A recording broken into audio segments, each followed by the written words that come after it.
जय हिंद साथियों, स्वागत है मॉडर्न आईएएस एकेडमी के मंच पर। मैं हूं सम्राट चौहान। बच्चों, हम लोग देख रहे थे भाग 5 संघ की कार्यपालिका किस में है, तो भाग 5 में है 52 से 78 तक, जिसमें हम लोग को राष्ट्रपति, उपराष्ट्रपति, प्रधानमंत्री, मंत्रिपरिषद और महान्यायवादी को देखना है लाइन बाई लाइन, ठीक है, विस्तार और सारगर्भित तरीके से। तो हम लोग कल देख चुके थे कितना से कहाँ तक, तो हम लोग 52 से हम लोग 60 तक सभी अनुच्छेदों को देखा था। 52 में क्या है, 53 में क्या है और 60 में क्या है। आज हम लोग अपना दूसरा क्लास, भाग 5 के दूसरा क्लास है, जो 61 से शुरू करेंगे और 78 तक हम लोग सभी अनुच्छेदों को देखेंगे जो संघ की कार्यपालिका से संबंधित है। तो साथियों, मेरे प्यारे रसगुल्लों, आइए देर न करते हुए देखें अनुच्छेद 61 में क्या है। तो हम लोग अनुच्छेद 60 में हम लोगों ने देखा, अब हम लोग देखेंगे अनुच्छेद 61, आर्टिकल 61 तक हम लोगों ने देखे थे, ठीक है, जिसमें महाभियोग की प्रक्रिया का वर्णन था। हम लोग देखेंगे आज 62 से, ठीक है। तो 62 से हम लोग देखे थे, कल देखेंगे, कल हम लोगों ने 61 तक देखा था, ठीक है बाबू। तो क्या है, तो जो भारतीय संविधान में जो अनुच्छेद 62 है वो किससे संबंधित है, तो आइए देख लेते हैं। जो अनुच्छेद 62 है और राष्ट्रपति के पद की रिक्ति को भरने के लिए चुनाव कराने का समय तथा आकस्मिक रिक्ति से संबंधित है। यानी कि राष्ट्रपति का पद किसी कारणवश अगर रिक्त हो जाता है या महाभियोग के कारण वो पद से उन्हें हटा दिया जाता है, उनकी मृत्यु हो जाती है, ठीक है, उनकी मृत्यु हो जाती है, त्यागपत्र दे देते हैं या महाभियोग के माध्यम से उन्हें पद से हटा दिया जाता है, तो ऐसी स्थिति में क्या, तो उसी रिक्ति को भरने का प्रावधान किया गया है। इसमें ये भी कहा गया है कि 6 महीना के अंदर, ठीक है, 6 महीना के अंदर उनके चुनाव कराए जाएंगे। अगर चुनाव नहीं होते हैं 6 महीना के अंदर, तो उस स्थिति में जो सुप्रीम कोर्ट का मुख्य न्यायाधीश रहता है वो राष्ट्रपति बनेगा, ठीक है। तो यहाँ 62 जो है तो राष्ट्रपति के पद की रिक्ति को भरने के लिए, ठीक है, उसके चुनाव से संबंधित है। आइए हम लोग अगला देखते हैं।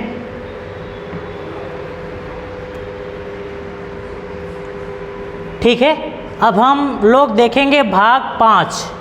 जो भाग 5 है वो 63 से लेकर 70 तक हम लोग को देखना है, फिर 71 से लेकर 78 तक देखेंगे अनुच्छेदों को। तो जो, ठीक है, राष्ट्रपति का वर्णन है वो भाग 5 के अनुच्छेद 63 से लेकर 60 तक उपराष्ट्रपति से संबंधित है। तो ये संविधान में उपराष्ट्रपति से संबंधित जो प्रावधान है ये बाबू कहाँ से लिया गया है, तो यूएसए से, अमेरिका से लिया गया है। अमेरिका के उपराष्ट्रपति के तर्ज पर भारत का उपराष्ट्रपति पद को लिया गया है, उपराष्ट्रपति। और ये किसके तर्ज पर बाबू, तो जो यूएसए के उपराष्ट्रपति है उसी के तर्ज पर लिया गया है यहाँ पर। और ये राज्यसभा के क्या होते हैं, तो राज्यसभा के सभापति होते हैं कौन, तो उपराष्ट्रपति। तो ये था। आइए 63 से लेकर 70 तक देखते हैं क्रमबद्ध तरीके से। तो क्या है, तो बाबू आप लोग पहले याद कर लेंगे इसे। राष्ट्रपति से संबंधित अनुच्छेदों को हम लोग देखने जा रहे हैं। तो एक ट्रिक्स आप लोग याद रखेंगे, विगत 30 से 35 सालों से मार्केट में एक अच्छा ट्रेंड बनाया हुआ है। ये ट्रिक्स क्या है, तो उसका निकास सनी है। इस ट्रिक के माध्यम से उपराष्ट्रपति से संबंधित अनुच्छेदों को हम लोग सारगर्भित तरीके से और विस्तृत, ठीक है, चीज़ों को देखेंगे हम लोग, और आप लोग वैसे ही नोट्स बनाते चलेंगे जैसे कि मैं लिखूँगा, ठीक है। तो जो उसका निकास है, तो आइए देखते हैं जो उसका है, ठीक है, ऊ से क्या होगा, स से क्या होगा और का से क्या होगा। तो बाबू ऊ से होगा भारत का एक उपराष्ट्रपति होगा, ठीक है, जो अनुच्छेद 63 में इसका वर्णन है। ऊ से भारत का एक उपराष्ट्रपति होगा और ये भारत का द्वितीय सर्वोच्च नागरिक है उपराष्ट्रपति, ठीक है। तो इसका वर्णन 63 में है। स से क्या होगा, तो सभापति, किसका, तो राज्यसभा का सभापति होगा कौन, तो भारत का उपराष्ट्रपति राज्यसभा का सभापति होगा। ये अनुच्छेद 64 में इसका वर्णन है। का से क्या होगा बाबू, तो कार्य, किसका कार्य, जब उपराष्ट्रपति का पद किसी कारणवश रिक्त हो जाता है तो उसी दिन से उपराष्ट्रपति राष्ट्रपति के पद पर आसीन हो जाता है जब तक चुनाव ना हो जाए, यानी कि 6 महीने के अंदर जब तक चुनाव ना हो जाए तब तक राष्ट्रपति उपराष्ट्रपति राष्ट्रपति के पद पर बैठते हैं और राष्ट्रपति के ही तरह कार्य करते हैं। तो अनुच्छेद 65 में इसका वर्णन है। निकास से क्या है, तो नी से निर्वाचन एवं योग्यताएं किसकी, तो बाबू उपराष्ट्रपति की। अनुच्छेद 66 में इसका वर्णन है। तो इसका निर्वाचन एवं योग्यताएं क्या होनी चाहिए, तो सेम टू सेम राष्ट्रपति की जैसा है। राष्ट्रपति की योग्यताएं क्या होती है बाबू, तो वो भारत का नागरिक हो, 35 वर्ष पूर्ण कर चुका हो और राज्यसभा बनने का योग्य हो, ठीक है। कौन, तो उपराष्ट्रपति। 15,000 रुपया जमा राशि देना पड़ता है, ये भी योग्यता का एक वो है मापदंड। फिर 20 अनुप्रस्तावक एवं 20 अनुमोदक भी होने चाहिए, ये योग्यताएं हैं कुछ।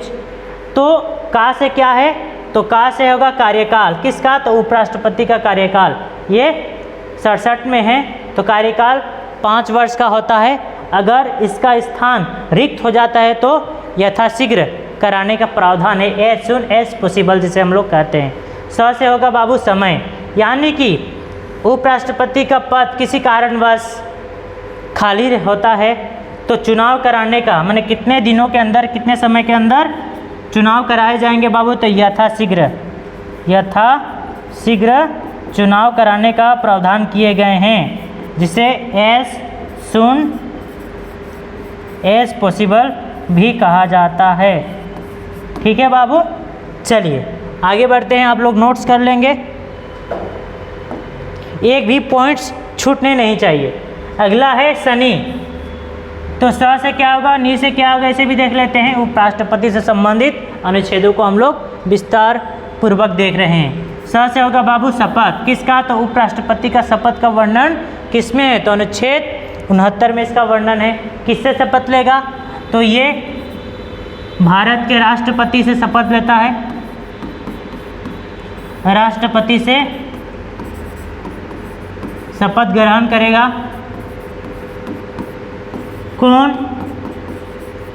कौन बाबू, तो उपराष्ट्रपति, ठीक है। उपराष्ट्रपति भारत के राष्ट्रपति से शपथ लेता है। नी से क्या होगा, तो निर्वहन, ठीक है। उपराष्ट्रपति के जो निर्वहन के दायित्व हैं उसे निर्वहन करने का चीज़ें शामिल है। तो बच्चों हम लोगों ने एक नज़र में देखा क्या, तो उपराष्ट्रपति के अनुच्छेद। अब देखते हैं हम लोग विस्तार से, ठीक है, विस्तार से हम लोग देखेंगे। आइए आप लोग पहले उससे लिख लेंगे, उसके बाद इस नोट्स को आप लिखेंगे। बहुत ही, कोई भी एग्ज़ाम दीजिए, बीपीएससी दीजिए, जनरल कॉम्पिटिटिव के तहत एसएससी दीजिए, चाहे बिहार पुलिस का एग्ज़ाम दीजिए, चाहे बिहार दरोगा, Bihar SI, Jharkhand police, UP police, चाहे ARO कोई भी एग्ज़ाम दीजिए, कॉम्पिटिटिव एग्ज़ाम, यहाँ से सीधे प्रश्न भिड़ेंगे। तो बाबू आप लोग, मैं जिस तरह से लिखते जा रहा हूँ आप लोग भी वैसे ही नोट्स बनाएं। चैनल को सब्सक्राइब कर दें अभी तक आप लोगों ने नहीं किया होगा तो, और अपने साथियों में अवश्य शेयर कर दें। तो देखते हैं जो अनुच्छेद स्टार्टिंग में हम लोगों ने देखा था, एक नज़र में देखा, अब हम लोग उसे विस्तार रूप में देखेंगे। अनुच्छेद, ठीक है, 63, ठीक है। अनुच्छेद 63 में क्या है, तो इसमें कहा गया है, क्या कहा गया है बाबू, तो भारत का एक उपराष्ट्रपति होगा, उपराष्ट्रपति होगा और उपराष्ट्रपति देश का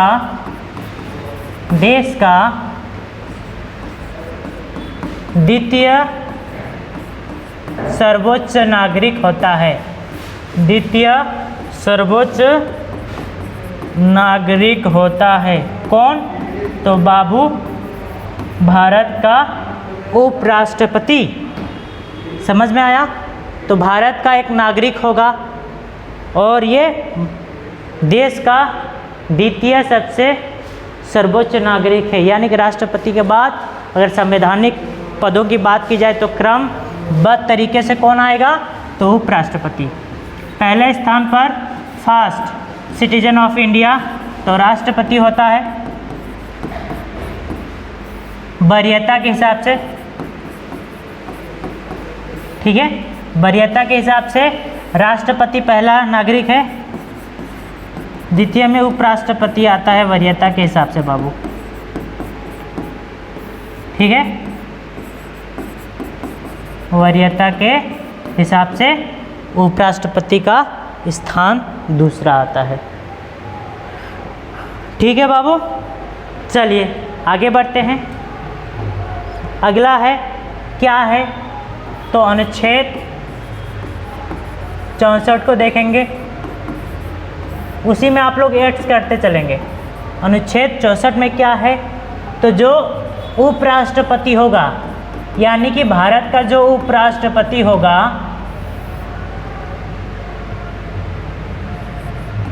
वो राज्य सभा के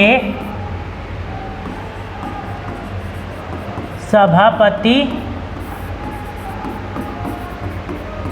होगा, ठीक है, जो राष्ट्रपति होगा वो राज्यसभा के सभापति होगा। और एक चीज़ आप लोग बाबू याद कर लेंगे, क्या, तो जो उपराष्ट्रपति का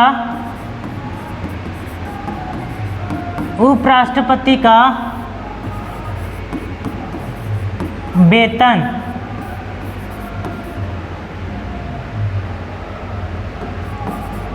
उपराष्ट्रपति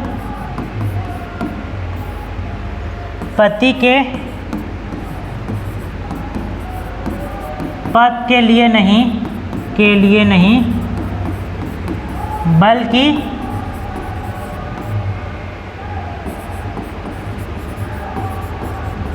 बल्कि राज्यसभा के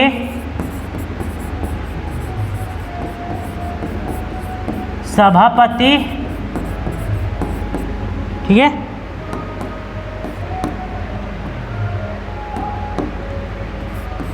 होने के नाते मिलता है। इसे भी बाबू आप लोग याद रखेंगे, यानी कि एक लोकसभा हुआ और एक राज्यसभा, ये है लोकसभा और ये है बाबू क्या, तो राज्यसभा। तो राज्यसभा के ही सभापति कौन होते हैं, प्रश्नों में आया है, एग्जाम में आया हुआ है बाबू, जो राज्यसभा के सभापति हैं कौन होते हैं, तो भारत के उपराष्ट्रपति होते हैं, ठीक है, न कि लोकसभा के। इन चीज़ों को आप लोग, ठीक है, याद रखेंगे, भूलेंगे नहीं, एग्जामों में यहाँ से प्रश्न बनता है, ठीक है। चलिए आगे बढ़ते हैं। अगला क्या है, तो अनुच्छेद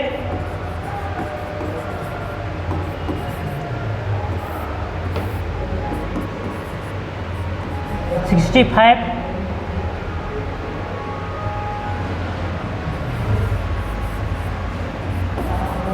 कार्यकाल, किसका कार्यकाल, तो राष्ट्रपति के, ठीक है, हटने के बाद उपराष्ट्रपति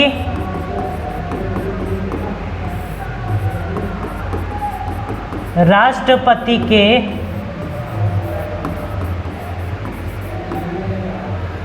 पद पर आसीन होकर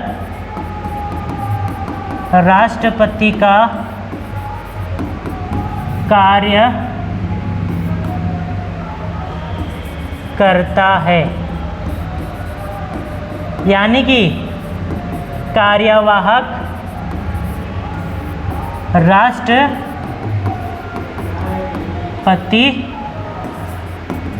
बनकर कार्य करता है। बस यहाँ बाबू हम लोग को बस इतना ही देखना है, ठीक है।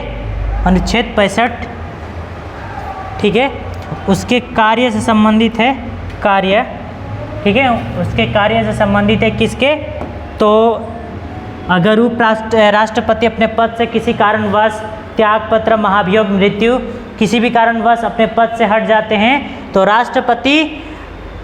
उपराष्ट्रपति राष्ट्रपति के, ठीक है, कार्यवाहक राष्ट्रपति के रूप में कार्य करता है। तो ये इससे संबंधित है। यहाँ हमें कार्यकाल लिख दिया था, बल्कि कार्य होगा, ठीक है। बस हमें इतना ही देखना है। तो चलो बाबू आगे बढ़ते हैं। रसगुल्लो, कोई क्वेरी, कोई डाउट हो तो आप लोग बेझिझक बताएं। अगला देखते हैं क्या, तो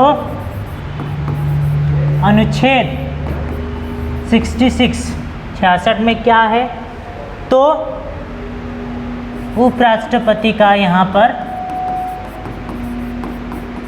उपराष्ट्रपति का क्या बाबू, तो निर्वाचन, उपराष्ट्रपति का निर्वाचन एवं योग्यता संबंधित प्रावधान किए गए हैं। किसमें, तो अनुच्छेद 66 में, आर्टिकल 66 में। तो निर्वाचन की बात की जाए तो उपराष्ट्रपति के निर्वाचन में कौन वोट डालता है, निर्वाचन की बात की जाए, ठीक है। निर्वाचन पद्धति को भी देख लेते हैं, उसके बाद कौन वोट डालता है। तो निर्वाचन की बात की जाए तो इसका भी वही रहता है, क्या, तो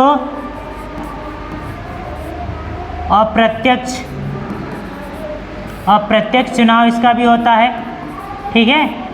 इसका भी क्या रहता है, तो आनुपातिक प्रतिनिधित्व, एकल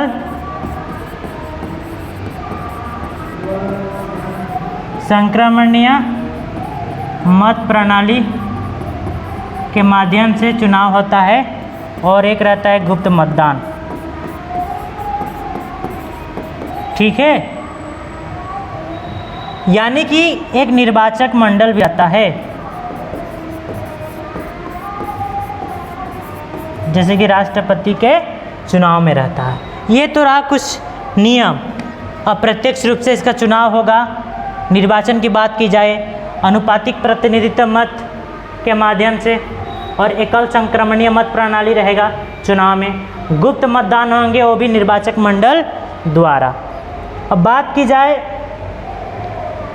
इसकी योग्यताएं क्या क्या होनी चाहिए बाबू, तो राष्ट्रपति बनने के लिए योग्यताओं की बात की जाए तो प्रथम में वो भारत का नागरिक हो, भारत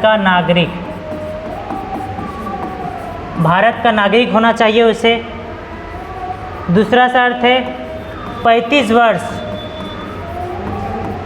पूर्ण हो चुका हो।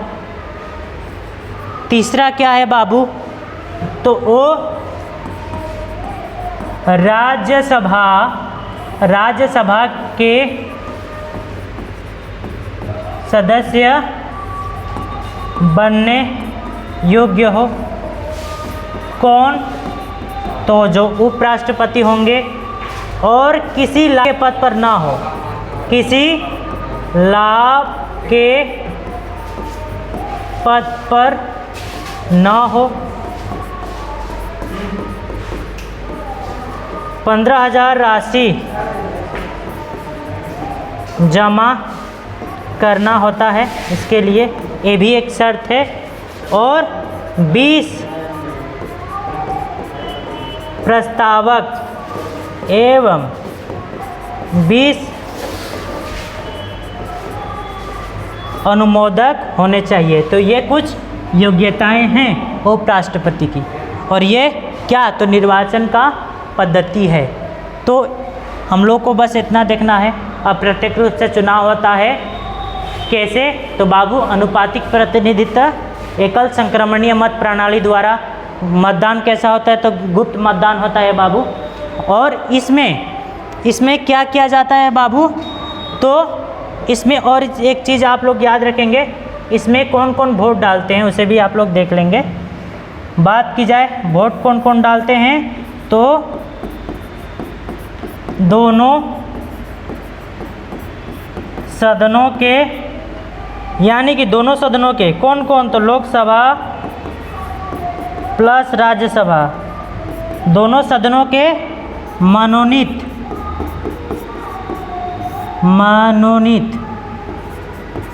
एवं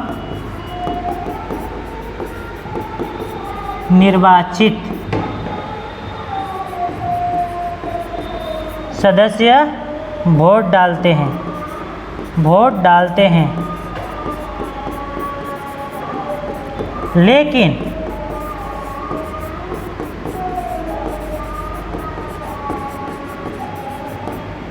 विधानसभा के सदस्य नहीं। राष्ट्रपति में क्या था? तो दोनों सदनों के ओनली निर्वाचित सदस्य वोट डाल पाएंगे और विधानसभाओं के निर्वाचित सदस्य, यानी कि लोकसभा, राज्यसभा और विधानसभा के निर्वाचित सदस्य राष्ट्रपति के चुनाव में वोट डाल पाते हैं। लेकिन उपराष्ट्रपति की बात की जाए तो सिर्फ दोनों सदनों के, यानी कि लोकसभा और राज्यसभा के, ठीक है, कौन कौन? तो मनोनीत और निर्वाचित सदस्य ही वोट डाल पाते हैं। तो ये कुछ निर्वाचन का प्रक्रिया रहा और ये उसकी रही योग्यता है। किसकी? तो उपराष्ट्रपति की। मैं थोड़ा हट जा रहा हूँ, आप लोग ऐसे ही नोट्स बनाते चलेंगे और ये मज़ा आ जाएगा। एग्ज़ाम से पहले बस इसका रिवीजन ही किसी अभ्यर्थी को सफल बनाता है। आप लोगों को अगर साफ और पाक बनना है तो ये कार्य करना ही पड़ेगा, तभी आप लोग सिलेक्शन तक पहुंच पाएंगे, अपने सपना साकार कर पाएंगे। अगला हम लोग देखते हैं बाबू, तो हम आप देखेंगे क्या? तो अनुच्छेद 67, तो इसमें क्या है? तो इसमें हम लोग देखेंगे तो क्या है? तो उपराष्ट्रपति का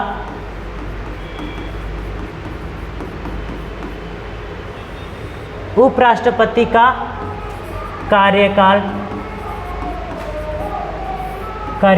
से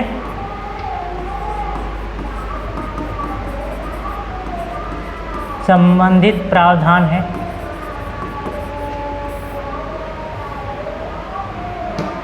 ठीक है, तो उपराष्ट्रपति के कार्यकाल कितने होते हैं बाबू? तो जो भारत का उपराष्ट्रपति होता है तो उसका कार्यकाल 5 वर्ष का होता है। ठीक है, अगर उससे पहले अपना त्यागपत्र, यानी कि भारत का उपराष्ट्रपति त्यागपत्र देना चाहे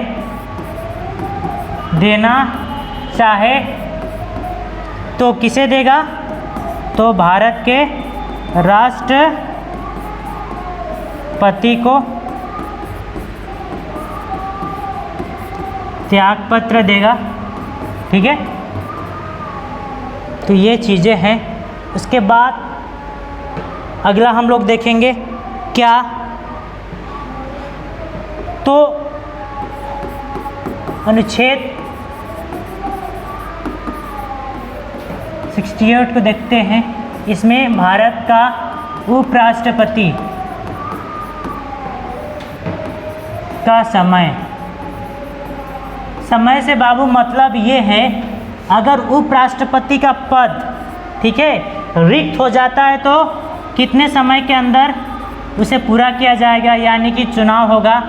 तो बाबू यथाशीघ्र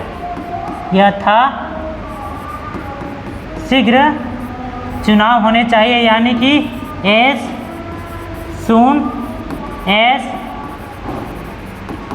पॉसिबल, जल्द से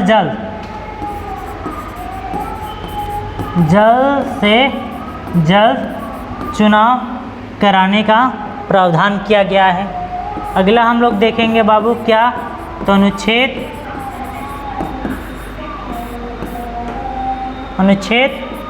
69 तो इसमें क्या है, तो इसमें है राष्ट्रपति का शपथ। राष्ट्रपति का शपथ कौन दिलाता है बाबू, तो उपराष्ट्रपति को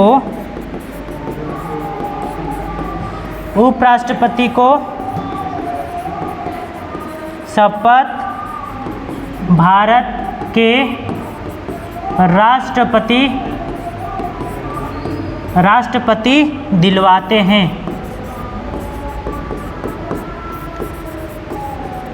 ठीक है, अगर उपराष्ट्रपति को राष्ट्रपति शपथ दिलवाते हैं, लेकिन उपराष्ट्रपति अगर त्यागपत्र किसे देना चाहे तो किसे देगा, तो बाबू उपराष्ट्रपति को होगा। ठीक है, अगर राष्ट्रपति अपना त्यागपत्र देना चाहे तो किसे देगा, तो उपराष्ट्रपति को, और उपराष्ट्रपति किसे देगा त्यागपत्र, तो राष्ट्रपति को। ठीक है, इतना आप लोग को याद रखना है। आइए आगे बढ़ते हैं। अगला है अनुच्छेद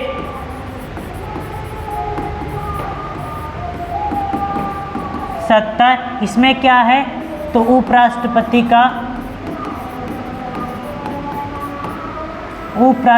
का निर्वहन से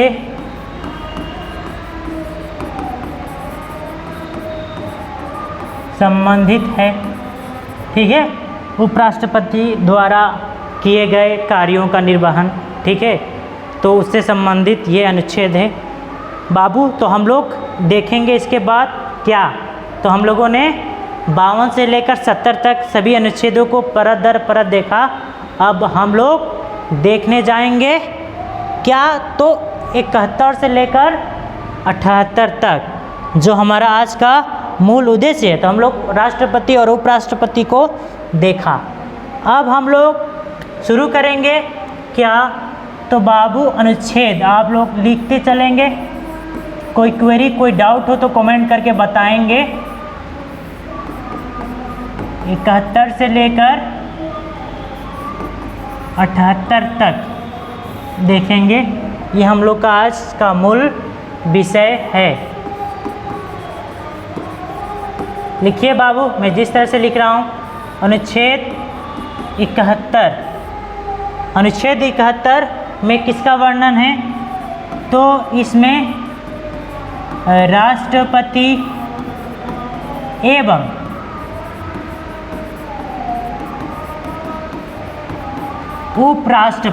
राष्ट्रपति एवं उपराष्ट्रपति से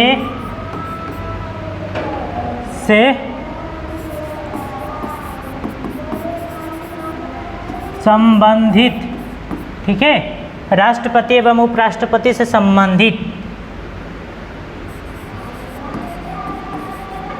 चुनावों का विवाद, ठीक है, राष्ट्रपति एवं उपराष्ट्रपति से संबंधित चुनावों का विवाद का निपटारा यानी कि विषय से संबंधित अनुच्छेद 71। अब देखते हैं आर्टिकल लिखिए चाहे अनुच्छेद लिखिए। अनुच्छेद 71 क्लोज ए में किस चीज़ का वर्णन है? तो बाबू इसमें कहा गया है जो भारत का राष्ट्रपति होगा, उपराष्ट्रपति होगा, भारत के राष्ट्रपति उपराष्ट्रपति के चुनाव से संबंधित शंका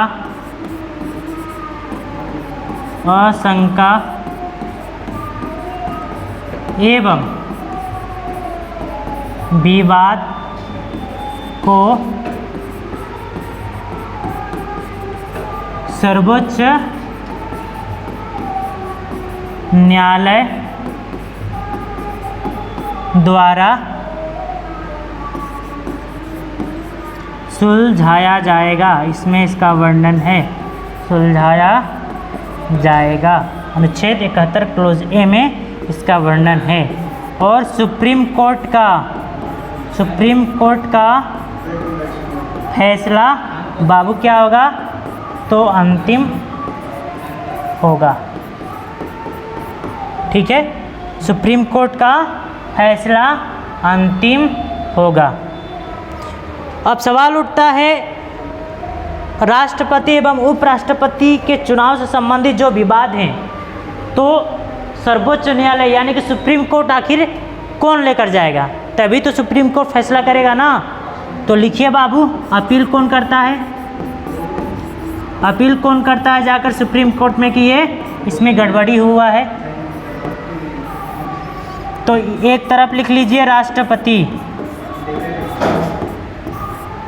और दूसरी तरफ लिख लीजिए उपराष्ट्रपति।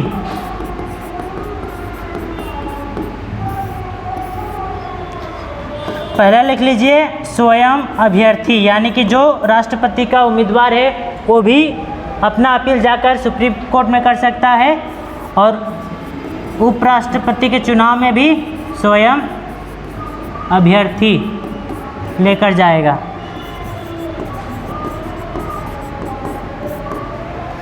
दूसरा क्या है? तो राष्ट्रपति यानी कि जो निर्वाचक मंडल में से 20 निर्वाचक मंडल में से 20 सदस्य संयुक्त रूप से भी जा सकते हैं। यानी कि जो राष्ट्रपति का निर्वाचक मंडल होता है उसमें से जितने निर्वाचित सदस्य होते हैं उसमें से 20% यानी कि 20 सदस्य अगर जाएंगे संयुक्त रूप से सुप्रीम कोर्ट में अपील करने तो भी जा सकते हैं और उम्मीदवार भी जा सकता है। यानी कि जो राष्ट्रपति का उम्मीदवार कैंडिडेट है इसमें भी वही चीज़ें हैं। तो इसमें भी निर्वाचक मंडल रहता है, तो इसमें 20 सदस्य चाहिए और इसमें चाहिए 10 संयुक्त सदस्य और सब निर्वाचक मंडल में से ही रहेंगे। ये जाकर वो अपील कर सकते हैं कहाँ? तो बाबू सुप्रीम कोर्ट में, माननीय सर्वोच्च न्यायालय में। ठीक है, तो इसे आप लोग ठीक है सही से नोट्स बना लेंगे। आप लोग कोई भी एग्ज़ाम दीजिए, BPSC, UPPCS, Jharkhand PCS, Bihar police, Bihar दरोगा, Jharkhand police, UP police, otherwise कोई भी एग्ज़ाम, तो यहाँ से सीधे भिड़ेंगे टाका। ठीक है बाबू, आइए आगे बढ़ते हैं हम लोग। अगला देखते हैं अनुच्छेद 72। इसमें किस चीज़ का वर्णन है? तो राष्ट्रपति के क्षमादान की शक्तियाँ। अनुच्छेद 72 में राष्ट्रपति के क्षमादान की शक्तियाँ हैं, यानी कि राष्ट्रपति को विशेष क्षमादान की शक्तियाँ प्राप्त होती हैं। कौन कौन सी? बाबू, तो उसे भी देखते हैं हम लोग। कुल 5 प्रकार के क्षमादान शक्तियाँ राष्ट्रपति को मिलती है। तो कौन कौन, तो उसे भी देख लेते हैं। पहला है क्षमा, ठीक है। राष्ट्रपति चाहे तो पूर्णतः माफ़ कर सकता है, पूरी तरह से क्षमा कर सकता है। दूसरा है लघुकरण। लघुकरण में क्या होता है बाबू, तो इसे भी देख लेते हैं। नेचर और ये है टाइम। तो लघुकरण में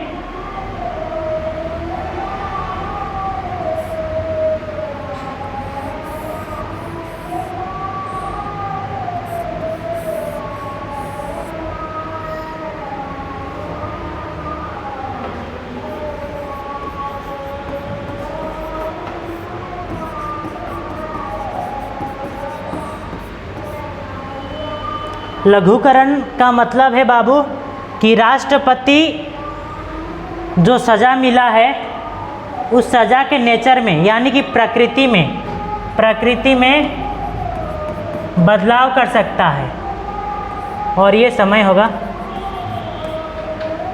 तो उसके जो नेचर होगा प्रकृति, उसमें बदलाव कर सकता है।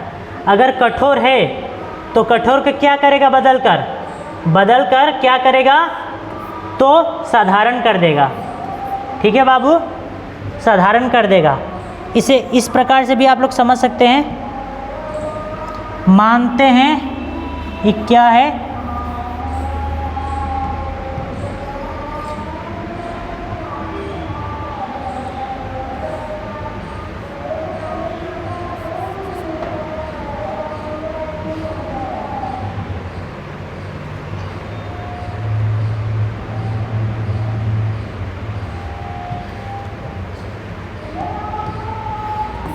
अगर 10 वर्ष सज़ा है, प्रावधान है, और इसमें भी 10 वर्ष का प्रावधान है, तो क्या करेगा, जो नेचर रहेगा उसमें बदलाव कर देगा, लेकिन टाइमिंग में बदलाव नहीं करेगा, यानी कि प्रकृति को बदल देगा। अगर 10 वर्ष का सज़ा हुआ है तो अगर उसका सज़ा अगर कठोर है यानी कि 10 वर्ष के सज़ा में उसे कठोरता से पालन करना पड़ेगा, तो उसके नेचर को, प्रकृति को बदल कर क्या करेगा, तो साधारण कर देगा। समय उतना ही रहेगा, 10 साल ही रहना पड़ेगा, लेकिन उसके प्रकृति में कुछ बदलाव कर देगा, कठोर के जगह साधारण कर देगा। ठीक है, इसका मतलब ये है। आप लोग उम्मीद करता हूँ समझे होंगे। अगला है प्रतिहार। और हाँ, ये चीज़ फांसी पर लागू होता है बाबू, फांसी पर लागू होता है। ठीक है, इसे और एक उदाहरण में समझ लीजिए। राष्ट्रपति उसके प्रकृति में बदलाव कर दिया, लेकिन समय में बदलाव नहीं किया। अगर किसी व्यक्ति को फांसी की सज़ा मुकर्रर कर दी गई है, तो अगर वो अपील करेगा तो फांसी ना होकर उम्र कैद की सज़ा क्या कर सकता है, तो राष्ट्रपति कर सकता है। यानी कि उसके प्रकृति में तो बदलाव कर दिया, लेकिन उसे आजीवन कारावास में ही रहना पड़ेगा। समय वही रहेगा, लेकिन उसके प्रकृति में बदलाव कर दिया, फांसी की जगह उम्र कैद कर दिया। तो उम्मीद करता हूँ आप लोग समझे होंगे। प्रतिहार क्या होता है, तो प्रतिहार भी, इसमें भी होता है नेचर, जिसे प्रकृति कहते हैं, और टाइम। तो इसमें क्या करेगा, तो राष्ट्रपति नेचर को नहीं बदलेगा, बल्कि टाइम को बदल देगा। कैसे, तो देख लीजिए। अगर मान लेते हैं 10 वर्ष का सज़ा है, ठीक है, 10 वर्ष में इसे फांसी देना है, 10 वर्ष में इसे फांसी देना है, तो वो फांसी 5 वर्ष में ही आपकी हो जाएगी। यानी कि प्रकृति तो वही रहेगा, नेचर वही रहेगा, लेकिन उसके समय में परिवर्तित कर दिया है। 10 साल के बाद जिसे फांसी देना रहेगा, उसे 5 वर्ष में ही फांसी दे दी जाएगी, यानी कि उसके प्रकृति नेचर में बदलाव नहीं होगा, उसके समय में होगा। तो ये राष्ट्रपति करता है प्रतिहार की तरह, प्रतिहार के तहत ये, ठीक है। इसे आप लोग समझेंगे सही से, ठीक है। चलिए आगे बढ़ते हैं।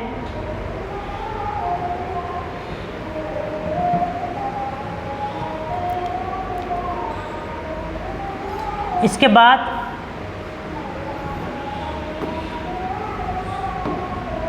चौथा को हम लोग देखेंगे। इसमें क्या है, तो विराम। राष्ट्रपति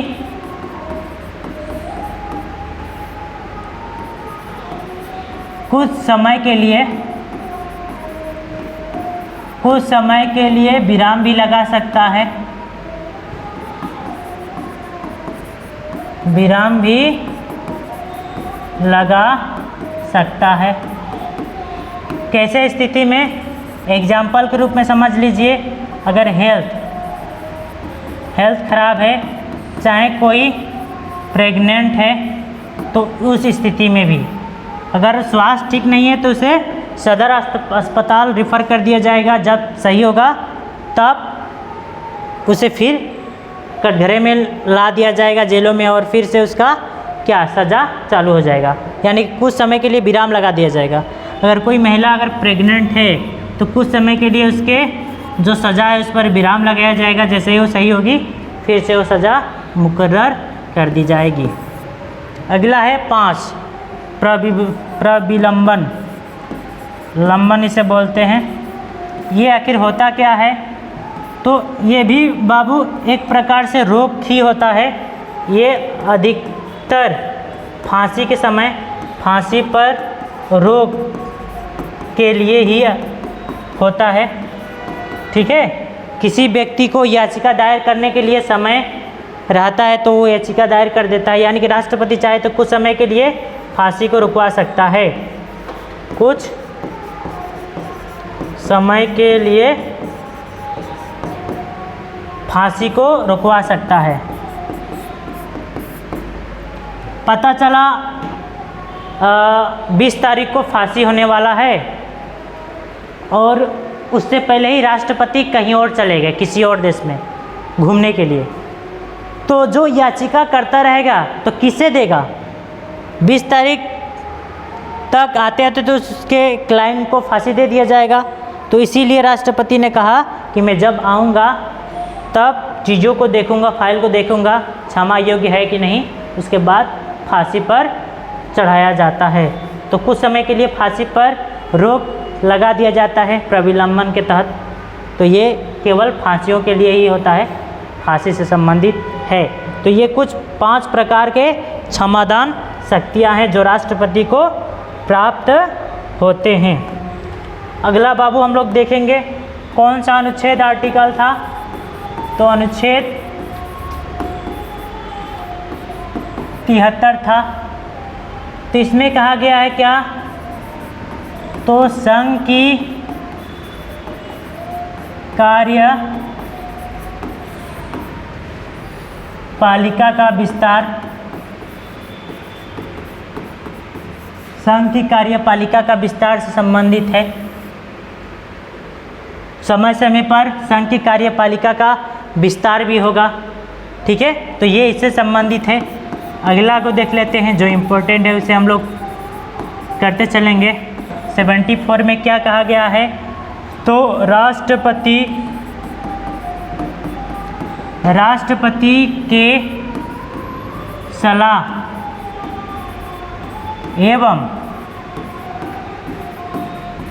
सहायता के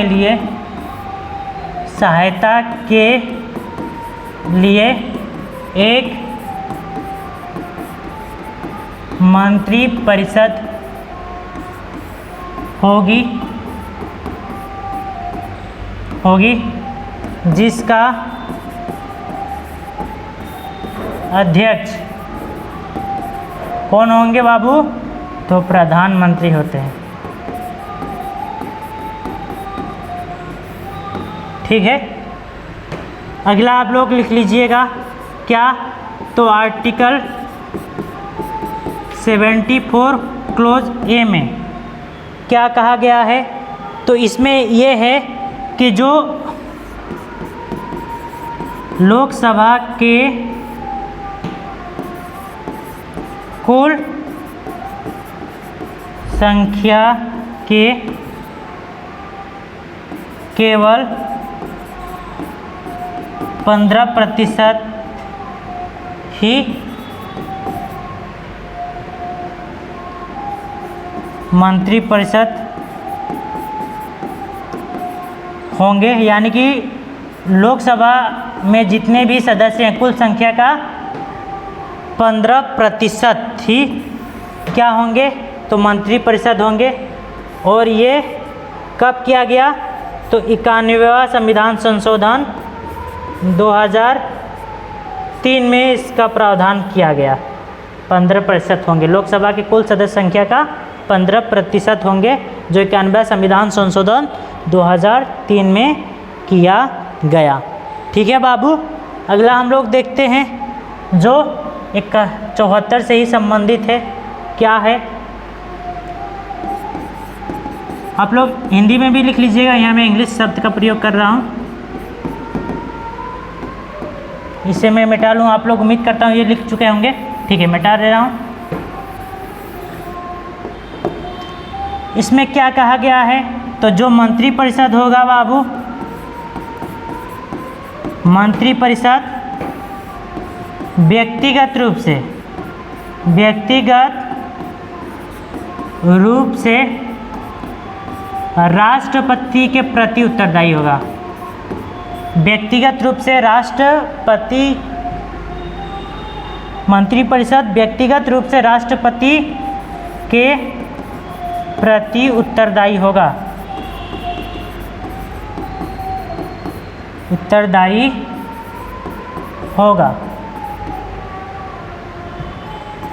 अगला आर्टिकल 74(3) में है मंत्रिपरिषद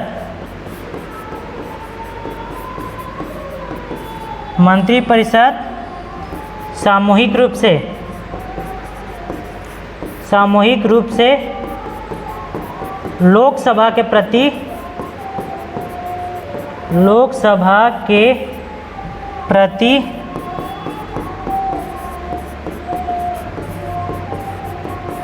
उत्तरदायी होगा।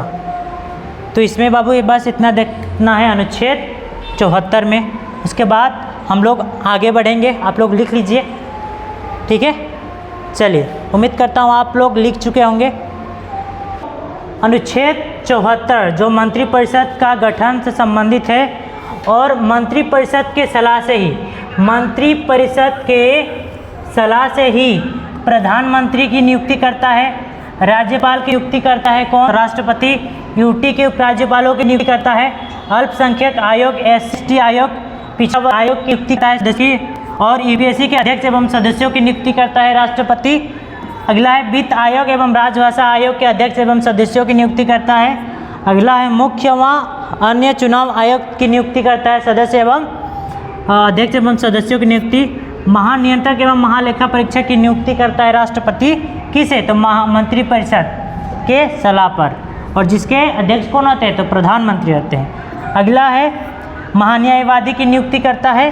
फिर अगला है हाईकोर्ट के मुख्य न्यायाधीशों की नियुक्ति करता है, यानी कि संवैधानिक पदों पर बैठे हुए लोगों का नियुक्ति राष्ट्रपति द्वारा ही होता है, जैसा कि हम लोगों ने यहाँ देखा। और ये किसके सलाह पर होता है बाबू? तो ये मंत्रिपरिषद के सलाह पर किया जाता है, राष्ट्रपति करता है। तो 19 अनुच्छेद 74 में के तहत ही आएंगे। तो बाबू आप लोग पढ़ेंगे, चीज़ों को देखेंगे। ठीक है, तो ये चीज़ें थी जिन लोगों का नियुक्ति राष्ट्रपति करता है। तो आप लोग देखेंगे, हम लोग आइए आगे बढ़ते हैं। ठीक है, चलिए, तो आज के लिए इतना ही साथियों, और आप लोग बने रहें हमसे और आगे बढ़ते रहें। बहुत बहुत धन्यवाद। जय हिंद, जय भारत।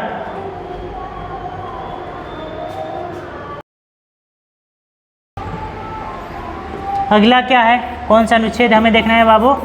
तो अनुच्छेद 75, इसमें क्या कहा गया है? तो भारत के एक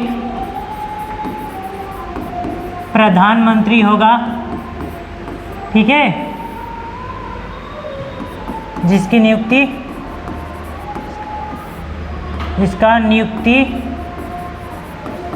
नियुक्ति भारत के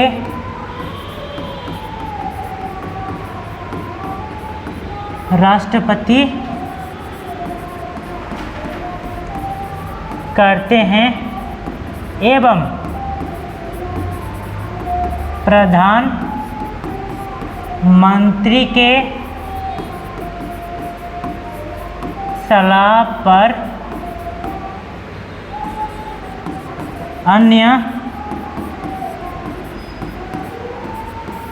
मंत्रियों की नियुक्ति करते हैं। कौन? तो राष्ट्रपति। समझ में आया बाबू? तो ये था कुछ चीज़ें। आइए अब हम लोग 76 देखते हैं। अनुच्छेद 76 जो भारत के महान्यायवादी से संबंधित है। इसमें क्या है? तो अनुच्छेद 76 महान्यायवादी, अटॉर्नी जनरल ऑफ इंडिया,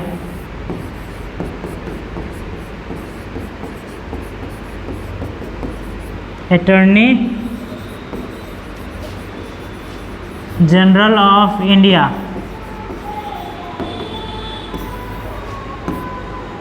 ठीक है।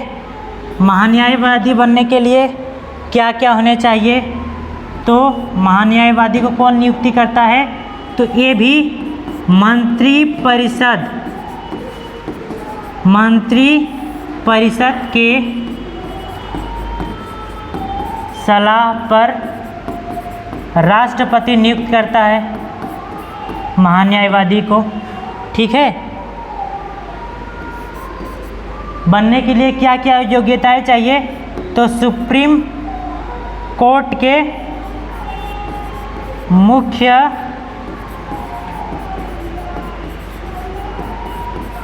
न्यायाधीश के समान योग्यता होनी चाहिए, ठीक है बाबू।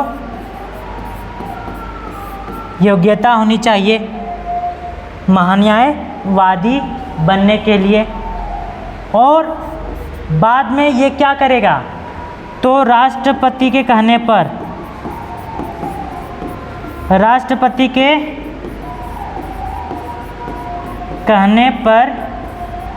बाद में मंत्रिपरिषद को विधिक सलाह देगा। यानी कि जो मंत्रिपरिषद के सलाह पर महान्यायवादी बना वही बाद में सलाह देगा। राष्ट्रपति के कहने पर बाद में मंत्रिपरिषद को विधिक सलाह देता है। ये कब देता है? जब मंत्रिपरिषद कोई कानून या बिल लाती है तो उसका समीक्षा करता है कि ये कानून के दायरे में है कि नहीं। वो अपना निजी प्रैक्टिस भी जारी कर सकता है, निजी प्रैक्टिस भी जारी रख सकता है,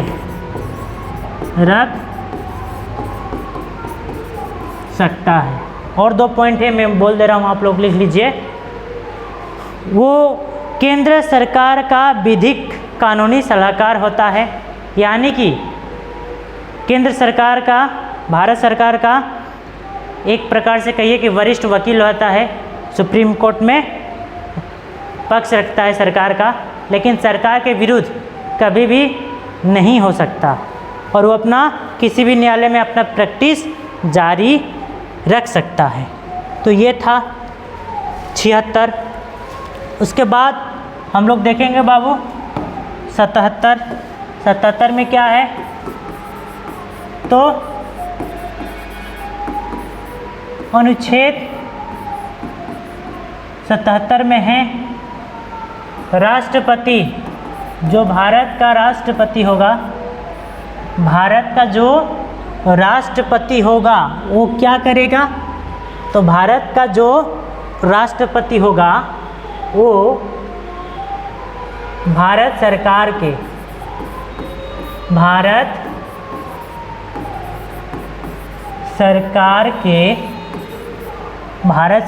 के विभिन्न मंत्रालयों के संचालन के लिए नियम बनाता है। यानी कि जितने भी मंत्रालय हैं, ठीक है, रेल मंत्रालय, विदेश मंत्रालय, गृह मंत्रालय, ठीक है, फिर या वित्त मंत्रालय ही बात कर ले जाए तो सभी का अपना अपना एक क्षेत्र है और इन्हीं विभागों को सुचारू रूप से, सही रूप से चले, कोई व्यवधान उत्पन्न ना हो, तो इसके लिए नियम बनाता है। नियम बनाता है कौन? तो बाबू राष्ट्रपति बनाता है। उम्मीद करता हूँ आप लोग समझ चुके होंगे। ठीक है, चलिए आगे बढ़ते हैं। 78